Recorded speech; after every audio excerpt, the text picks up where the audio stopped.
നമ്മൾ ടിക്കറ്റ് റേറ്റിനെ കുറിച്ചിട്ട് ഒരു ധാരണ ഇതുവരെ പുറത്തു വിട്ടിട്ടില്ല.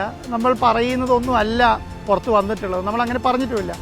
എനിക്ക് തോന്നുന്നു 50 ലക്ഷത്തിൻ്റെ ടിക്കറ്റും 1 കോടിയുടെ ടിക്കറ്റും ഒക്കെ പറയുന്നുണ്ട്. പക്ഷേ അങ്ങനെയൊന്നും നമ്മൾ ഇതുവരെ ധാരണയിലെത്തിയിട്ടില്ല.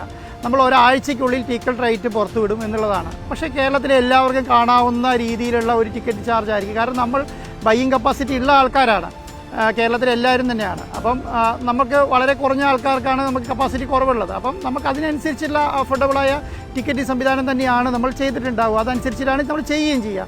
കാരണം നമ്മളെ സംബന്ധിച്ചിടത്തോളം എന്താണ്, ഒരു ഇൻ്റർനാഷണൽ ലെവലിലേക്ക് നമ്മുടെ കേരളത്തിലെ ഫുട്ബോളിനെ, സ്പോർട്സിനെ ഉയർത്തുക എന്നുള്ള റിപ്പോർട്ടർ ടി വിയുടെ ഇനീഷ്യേറ്റീവും കൂടെയാണ്.